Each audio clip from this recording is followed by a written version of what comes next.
Мы начнем сегодня говорить о финансах. Тема такая большая, обширная, и я верю, что она очень нужна нам, как для церкви. Я верю, что Бог хочет, чтобы мы не финансово преуспевали, чтобы мы были благословением для других, для Царства Божьего, что и так мы, в принципе, в этом двигаемся. Бог любит, и Он хочет благословить каждого. Я знаю, что здесь сидят многие бы хотели, кто-то хочет прорыв финансов, кто-то освободиться от долгов, кто-то получить хорошую работу, кто-то открыть новый бизнес, новые идеи в бизнесе. Поэтому нам нужно приобретать Божью мудрость в этой сфере. Не человеческую, но Божью.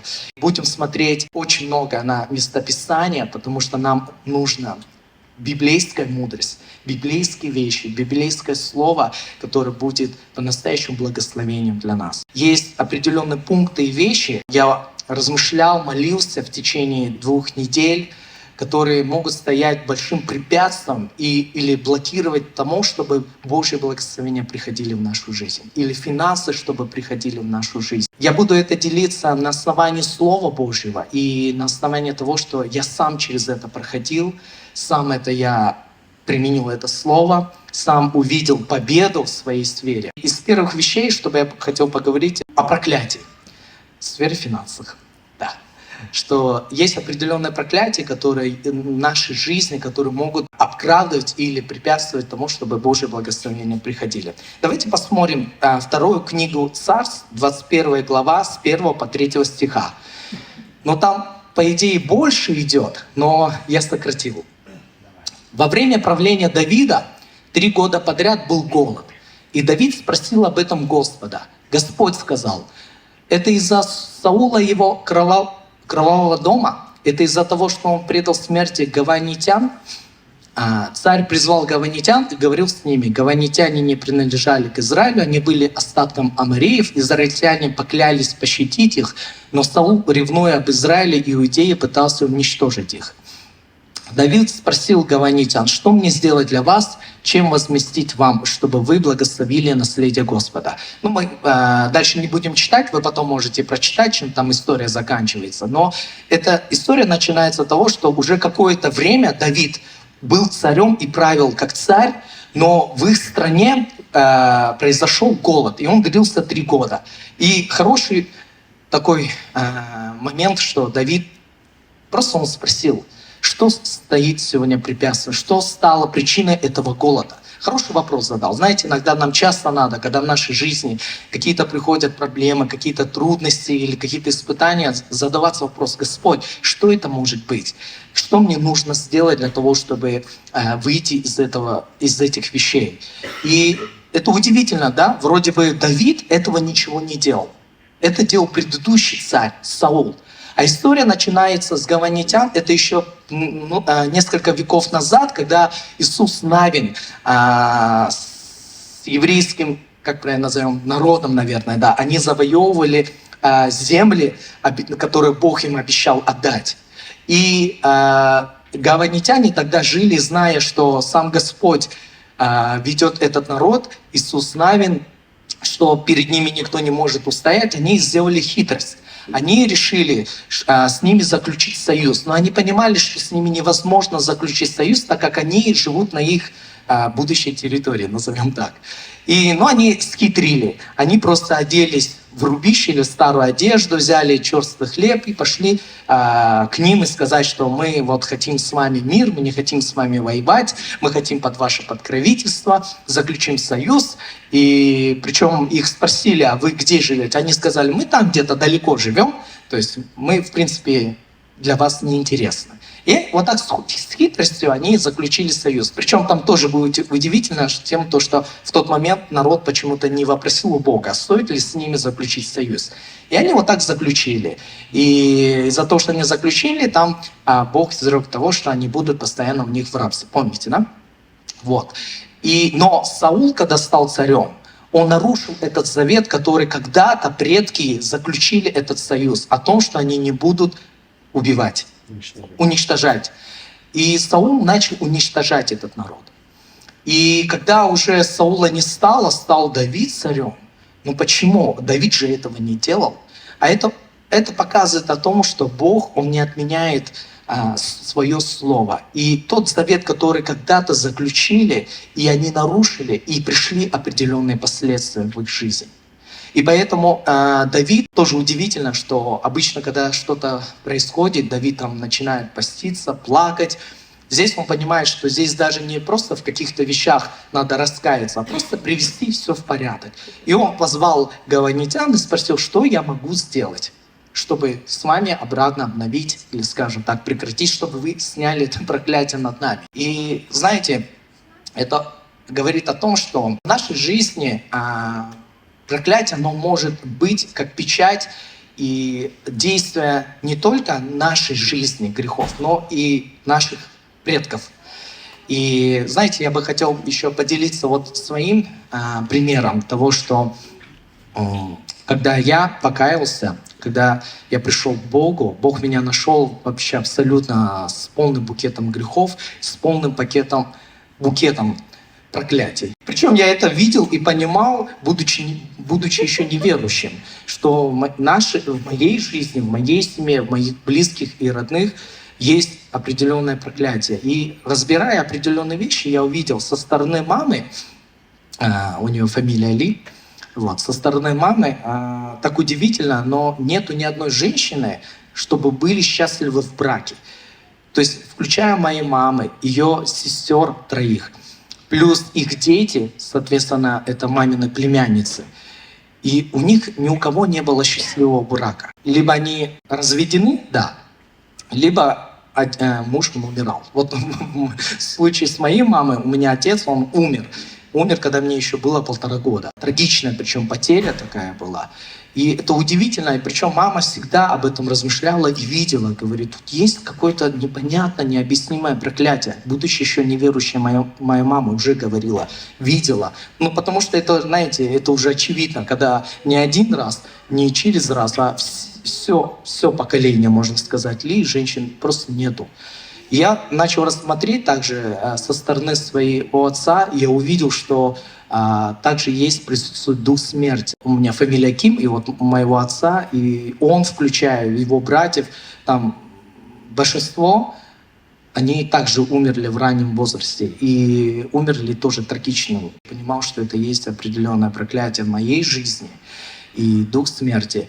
И еще я помню в один момент, когда буквально, может быть, ближе к 10-11 классу, я помню, что мама пошла, у нас тогда такой город маленький был, я тогда еще жил в Узбекистане, я родился оттуда.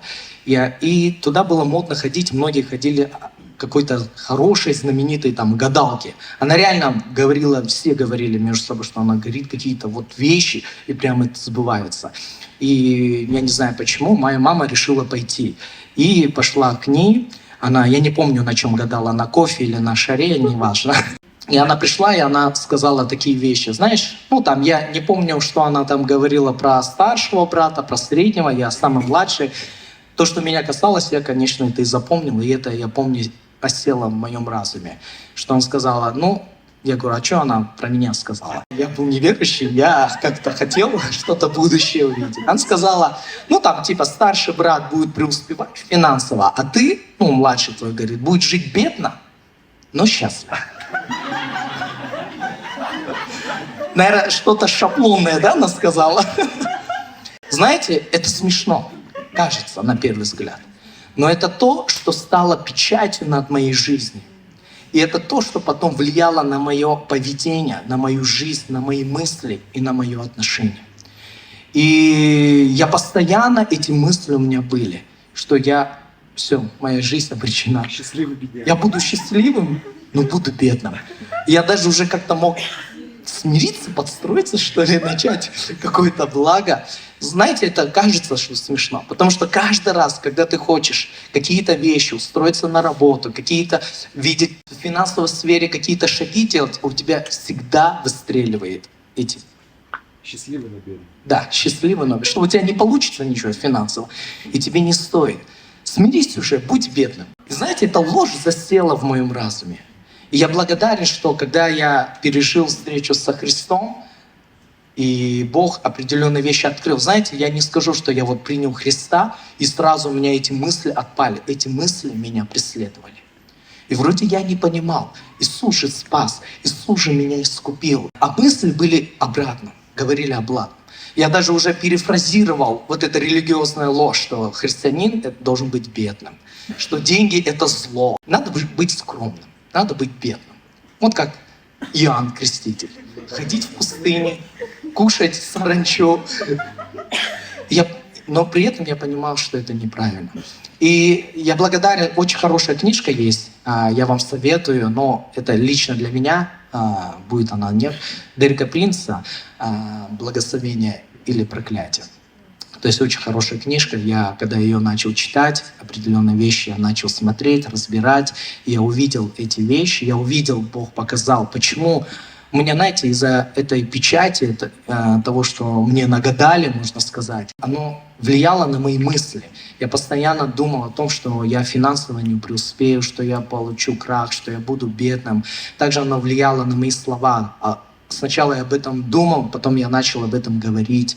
Потом это переросло в мое какое-то, знаете, личный какой-то негативизм, что вечная жалоба, что нету того, был бы отец, может, была бы другая жизнь, или родился бы в другой стране, наверное, вот Денис то, что говорит, наверное, как будто мы слова, родился бы я в Корее, а не в Узбекистане, по-другому бы жил, или где-нибудь там в Америке бы родился, по-другому бы жил.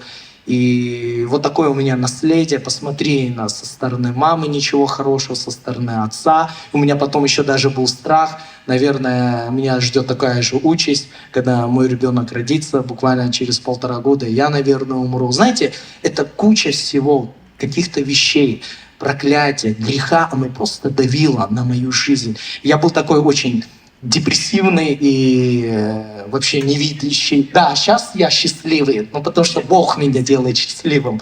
Но даже Леша помнит мои первые фотографии, когда фотографирую, я никогда не улыбался. Всегда был каким-то серьезным человеком. 1 Иоанна 1:9. Давайте прочитаем. «Если же мы признаем наши грехи, то Он простит их нам и очистит нас от всякой неправедности, потому что Он верен и справедлив». Знаете, мы до этого говорили о том, что есть определенные вещи, которые могут тянуться из прошлого, тянуться из наших предков, тянуться личные наши какие-то вещи, грехи мы совершаем. И это может нас давить, и это может нас просто обманом держать. Но есть свобода. И это свобода во Христе. И 1 Иоанна 1:9 здесь говорится о том, что если же мы признаем наши грехи, то Он простит их нам и очистит нас от всякой неправедности, потому что Он верен и справедлив. И важно в этих вещах, знаете, если у вас это, так же, как и у меня, может быть, что-то в финансовой сфере у вас на уровне мысли, на уровне вашего внутри отношения или ваших слов, вы видите определенные вещи. Все, что вам нужно, это просто, может быть, самому сесть с Духом Святым, со Словом Божьим, определенные вещи покаяться, разобрать и разбить над вами. И я благодарен, я тогда сам не мог, но у меня был служитель, и мы вместе все эти вещи разобрали. Я благодарен, что он мне тогда послужил. И он реально, знаете, помолился, разбил надо мной все это проклятие, которое было сказано той колдуньи, назовем так. Определенные вещи того, что тянулись от моих предков, он просто разбил. Знаете, это было удивительно. Я тогда прочитал книжку, я пришел к нему, он еще меня, его жена приготовила суп, накормила. Они помолились, разбили. Я у них остался ночевать. Знаете, всю ночь просто у меня, как правильно сказать, тошнило меня. Я понимал, что это определенное освобождение, потому что его жена, она такая удивленная была, говорит, она на себя почему-то приняла, говорит, вроде бы из свежих продуктов готовила. Она так извинялась, она почему-то думала, что в этом причина. А я понял, что это происходило определенное освобождение. 2 Коринфянам 8 глава, 9 стих. «Вам известна благодать нашего Господа Иисуса Христа. Он был богат, но ради нас обнищал, чтобы мы, благодаря Его бедности, стали богатыми».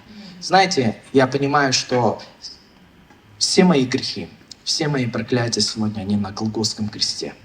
Иисус понес и забрал на себе все эти проклятия. И Он сегодня дает свои Божьи благословения для нас. И я понимаю, что я, когда принимаю Христа, я во Христе новое творение. Не важно, что было раньше. Не важно, что было у меня у предков, но сегодня начинается новая история, и это с Богом.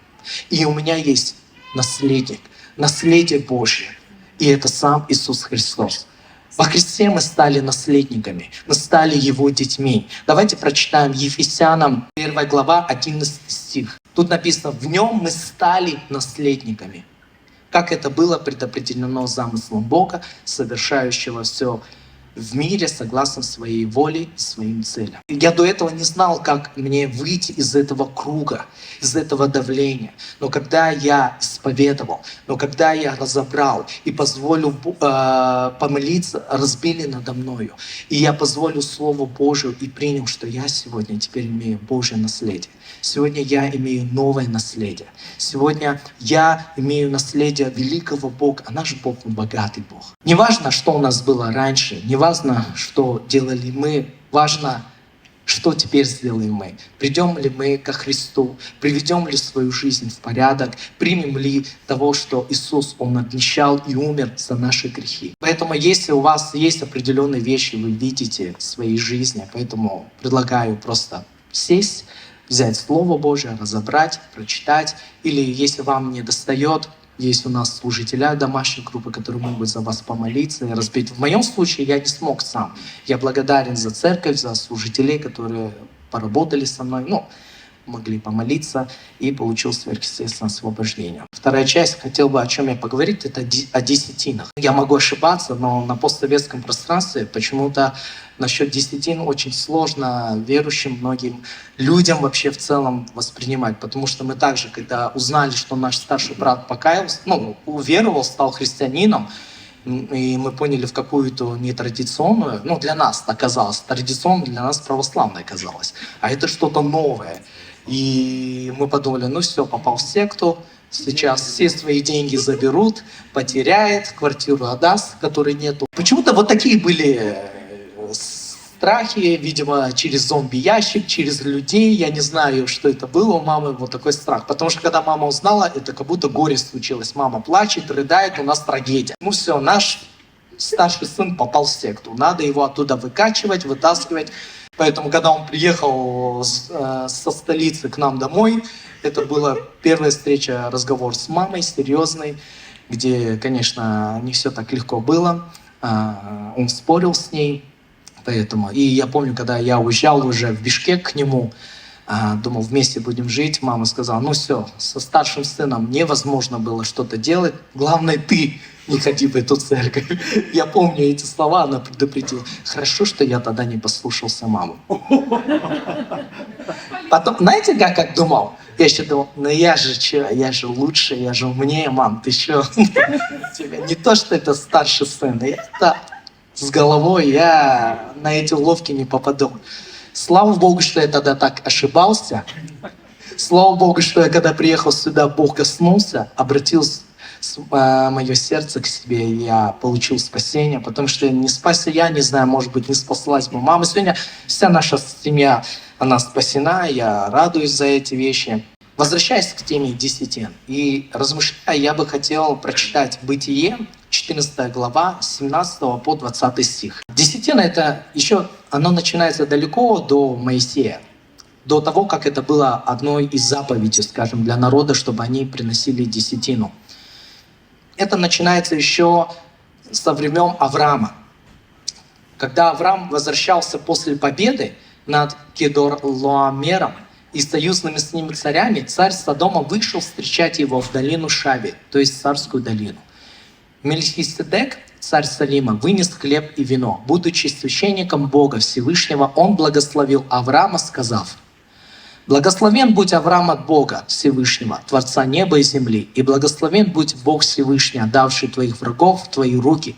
Авраам дал ему из всего 10-ю часть. Вообще, мне нравится, чем Авраам, какие у него были отношения с Богом. Я начал размышлять, и я вижу, что это были самые близкие, дружественные отношения с Богом. Построенные на доверии и на послушании, построенные на вере и построенные на жертве. И вот как раз то, что 10-ю часть он отдавал, он понимал, что это Бог его благословляет, что Бог сегодня дал ему возможность. И он понимал, что я хочу отдать то, что эту часть для моего Бога. Такие отношения я вижу, что это не просто потребительские отношения, когда Авраам сидит и говорит: Бог, что ты мне дашь? Мы видим отношения Авраама, мы видим его сердце, что он делал, насколько он был послушен Богу, насколько он мог доверять Богу, насколько он мог по-настоящему почитать и любить Бога. И не зря Бог его назвал: это мой лучший друг. Знаете, вот смотря эту картину, я тоже хочу таких отношений с Богом. Не просто такие отношения: Господь, вот моя жизнь, мои финансы и твоя жизнь — это что-то отдельное, но я хочу полноты, я хочу близких отношений. И вот как раз десятина — это одна из вещей. Если мы хотим построить с Богом близких отношений, мы должны быть способны готовность отдать Богу, принести жертву. Знаете, даже там не говорится, там потом в дальнейшем для меня Авраам показывает определенный пример, когда он принес сына Исаака в жертву. Помните? И для меня это было вообще удивлением того, что Авраам долго ждал обещанного, долго ждал наследника. И он понимал, что Исаак именно это тот наследник. И что Бог от него потребовал? Пришло испытание веры в его жизнь. Он говорит: отдай то самое дорогое, что есть. Но он пошел и принес. И он поднял руку, и только голос неба остановил его, сказал: не делай этого. То есть он видел его решимость. Он видел, что Бог, что Авраам любит его больше всего. И он готов был отдать самое дорогое. И я смотрю на это и понимаю, насколько отношения. А я готов сегодня для Бога отдать? Готов ли я? Знаете, для меня было сложно прийти и дать десятину. Я не знаю, для моей жены это проще, потому что она с детства жила с мамой верующей, и у нее как-то уже в культуре, скажем, воспитания это было заложено. Хорошие принципы, это классно, у меня не было заложено.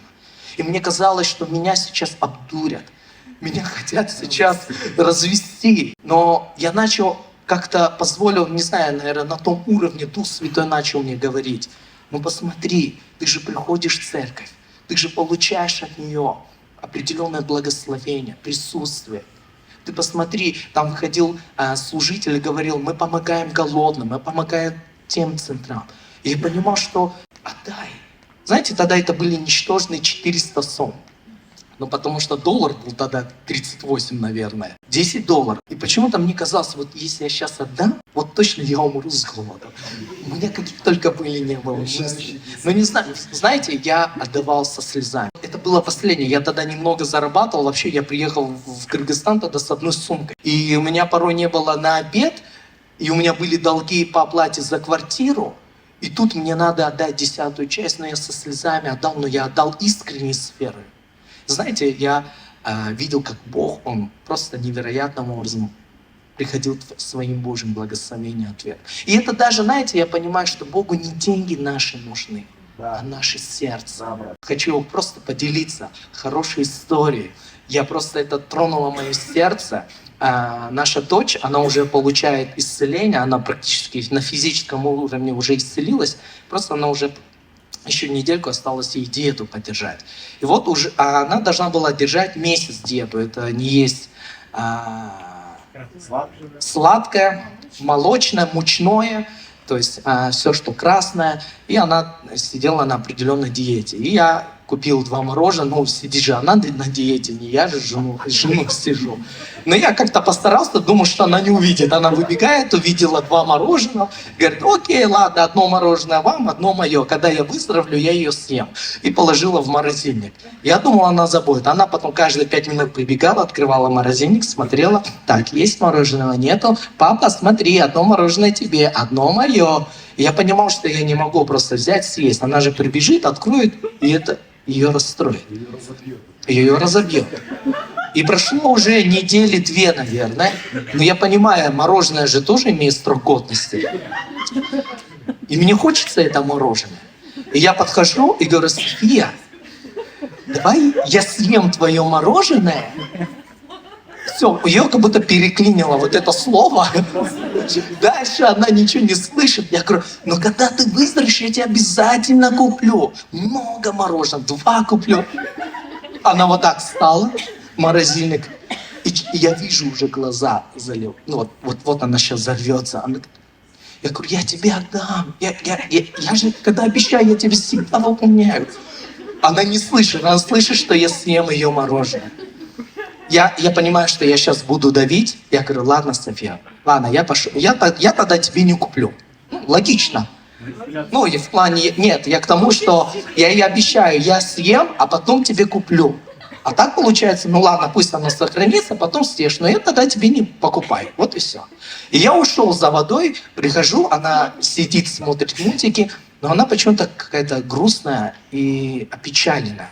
Я подошел, говорю, София, что? Она обнимает меня. Я не понял. И я понимаю, что ей трудно. С одной стороны, она разумом понимает, что нужно делать так, как я ей советую, и это будет правильно. Но сердце-то говорит об обратном. Ее сердце. Ну, дети, они же привязаны, для них это самое дорогое. И я тогда сказал, София, ладно, я не буду тебя трогать. И говорю, оставь себе мороженое, я тебя люблю. И ушел. Знаете, проходит 5 минут, она подходит и говорит, папа, съешь мое мороженое? Я ей говорю, знаешь, слава богу, я не такой отец. Я ей говорю, София, говорю, я не буду есть твое мороженое, если только ты сама пойдешь, принесешь и дашь мне. Она пошла, принесла, открыла и дала мне. И знаете, это тронуло мое сердце. Я понимаю, что для нее это было любимое, дорогое, но она пожертвовала и дала для меня. Я понимаю, я рад за нее, что ее мозг, здравый смысл какой-то преобладал над ее чувствами, над ее желаниями. Знаете, я размышляю, это реально тронуло мое сердце. Я еще больше за это люблю ее, потому что ты видишь ее отношение, что она действительно любит меня и действительно хочет сделать так, как я ей говорю, по крайней мере, старается и послушаться меня. И я ей говорю, София, не поверишь, вот реально, как закончить, я тебе куплю много мороженого. И хочется еще больше благословить потом. Я понимаю, это наше отношение с Богом. Нам порой чего-то стоит дать. Действительно, мы работаем, мы вкладываем наш труд, наше сердце, усилия. И когда мы приносим 10-ю часть, это наше отношение к Богу. Мы отдаем что-то дорогое, но Бог это видит, и Богу это приятно. Потому что Богу нужны не иждивенцы, не просто, которые постоянно говорят «дай». Он хочет отклик, Он хочет, чтобы и вы были готовы отдать для Него. Малахия 3 глава 7 по 10 стих. «Со времен ваших отцов вы отворачивались от моих установлений и не соблюдали их. Вернитесь ко мне, и я вернусь к вам, говорит Господь сил. Но вы говорите, как нам вернуться? Станет ли человек обкрадывать Бога, а вы обкрадываете меня? Вы говорите, как мы обкрадываем тебя десятинами и приношениями. Прокляты вы, весь ваш народ, за то, что обкрадываете меня. И дальше принесите 10-ю десятину в хранилище целиком, чтобы в моем доме была пища. Испытайте меня в этом, говорит Господь сил, и посмотрите, не отворю ли я вам окон неба и не залью ли благословение на вас так щедро, что у вас не хватит места их вместить». То есть это было пророчество, это было написано в книге Малахии, что они были над определенным проклятием, и что им нужно было, чтобы это начать отдавать десятину, то, что они поклялись во второзаконии, скажем так, отдавать 10-ю часть. И то, что они потеряли, перестали делать, и определенное проклятие пришло. И что им нужно было? Бог говорит, вы просто обкрадываете меня. Когда я не отдаю 10-ю часть, то я, получается, что обкрадываю Бога.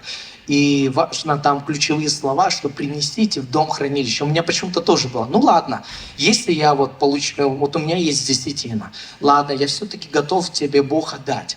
Но отдам я тогда, вот кого я знаю точно, нуждающимся, им отдам. И я понимаю, что неправильно. Мы не вправе распоряжаться и думать, что вот отдам я в дом в приют какой-то или еще что-то десятину, что тут написано, что принесите в дом хранилище 10-ю часть. Куда отдавать десятину? В церковь, в то место, куда вы ходите, в то место, где вы считаете своим домом, в то место, где вы понимаете, что являетесь частью этой церкви, являетесь членами этой церкви. И логично, что 10-ю часть вы отдаете туда. Поэтому все те, кто являются членами нашей церкви, welcome. Второзаконие 8:18. «Но помни Господа твоего Бога, потому что это Он дает тебе возможность приобретать богатство, подтверждая, как это и есть сегодня свой завет, о котором клялся твоим отцам». 2 Коринфянам 9 глава 6 по 8 стих. «Помните, кто скупо сеет, тот скупо и жнет, и кто сеет щедро, тот щедро и жнет. Каждый пусть дает столько, сколько ему подсказывает сердце, не с огорчением и не по принуждению, потому что Бог любит того, кто жертвует с радостью». Бог может обеспечить вас всем, что нужно, чтобы у вас всегда было всего достатки и с лихвой хватало еще на любое доброе дело. Поэтому, когда мы приносим пожертвования, когда мы приносим десятины, важно еще, с каким сердцем мы отдаем. Знаете, никто вас не заставляет. Слава Богу, нашей церкви мы тоже не заставляем. Но мы почему говорим о десятинах? Потому что это говорит Слово Божье. И это действительно выбор каждого из вас. В тот момент это был выбор. Никто меня не заставлял. Мне пришел пастор и сказал, если не будешь там это, я тебе по хребту дам. Да, это мой выбор был. И может быть я бы не давал бы, все равно бы меня пускали в церковь. Знаете, никто нас не заставляет, и это был акт доброй воли, желания моего. Я просто смирился и взял Слово Божие. Я понимаю, что здесь нужно не слово менять, а мое отношение менять, мою жизнь. И я смирился и исполнил это Слово. Поэтому, когда вы отдаете, отдавайте с верой. Отдавайте с верой, что Бог обязательно восполнит, что Бог обеспечивает и даст вам все необходимое. Что не думайте, как я, что вы отдадите, и вы там с голоду умрете. Слава Богу, за 15 лет, сколько я даю, я увидел, знаете что? Чем больше я даю, тем больше Бог дает. Как будто у меня игра с Ним, но я понимаю, что я никогда Его не переиграю. Даже сам факт того, что Иисус умер и спас меня, никакие финансы этого мира не сравнятся. Согласитесь? Многие хотят заплатить кучу денег, но не получат спасение. Потому что спасение только через имя Христа. Нет другого имени, нет другого пути. Все, что нам нужно, это прийти, покаяться и принять Христа в своем сердце, в своей жизни. И все. Не надо за это платить, не надо за это зарабатывать. Все, что нужно нам, это нужно принять с верой. Я видел, как Бог все это время просто финансово благословлял и давал возможность не просто и быть богатым на всякое доброе дело. Если мы эти две темы не разберем, то сложно нам куда-то дальше двинуться, идти. Это ключевые моменты в нашей жизни. Нам важно, чтобы мы привели нашу жизнь в порядок. То есть при Давиде мы видим, да, когда он задался вопросом, что ему сделать, чтобы этот голод прекратился. Там не просто нужно было какое-то раскаяние, а нужно было привести все в порядок. И то, что они сделали, все это исправить. И вот в нашей жизни иногда, знаете, не нужно каких-то часовых молитв. Просто иди и приведи в порядок свою жизнь, свое отношение к людям или к финансам, или еще что-то с Богом приведи. Иногда, да, может быть, понимаешь, что все, что тебе не нужно делать какое-то сверхъестественно трагичное, все, что нужно, просто прийти и покаяться, сказать: Господь, прости, что я когда-то жил вот так, поступал вот так, делал вот так, и я сегодня хочу жить заново, по-другому. Я хочу увидеть Твою Божью историю своей жизни. Вторая часть, как бы нам ни хотелось, как бы я в свое время не избегал этой темы, до последнего Бог терпел. Я десятину до последнего избегал эту тему. Мне все нравилось. Но вот тема десятины мне это не нравилась. Но я благодарен за Божье терпение, что у меня не с первых дней пнул, сказал: не пойдет с тобой работать. Но Он работал с моим сердцем. Он говорил, как я, может быть, сейчас вам говорю, может быть, кому-то не нравится, а кто-то с радостью эта тема это нравится. Но мне тогда она не нравилась. Мне казалось обратно. Тема о десятинах. Но я благодарен, что это слово, оно все равно работало в моей жизни. Я привел в порядок. Я увидел, как Бог, Он просто начал приходить своим Божьим прорывом в мою жизнь. Еще добавлю, просто важно было в Новом Завете отметить, где Господь говорит о десятинах. Это Матфея 23:23. «Горе вам, учители закона и фарисеи, лицемеры, вы даете 10-ю часть мяты и укропа и тмина. А самым важным в законе справедливостью, милостью, верностью вы пренебрегаете. И то нужно делать, и другого не оставлять». И Матфея 22, 15, 22, 15 стиха по 22 стих, там говорится о том, что его хотели испытать и спросить, нужно ли нам платить кесарю. То есть тут как раз говорится о важности, что нам нужно отдавать кесарю, а Божий Бог. Это вот то, что я хотел дополнить из местописания о десятинах Нового Завета, потому что я сталкивался с людьми, особенно ко мне приходили в домашнюю группу, говорили, да, десятины — это что-то ветхозаветное, что мы не живем под законом, что в Новом Завете не говорилось об этом, но мы здесь ярко видим, что сам Иисус, Он говорил об этих вещах. Да, может быть, Он не говорил о каком-то таком масштабном учении, но Он это говорил 2 раза. То есть отдавать Божье Богу и отдавать десятину.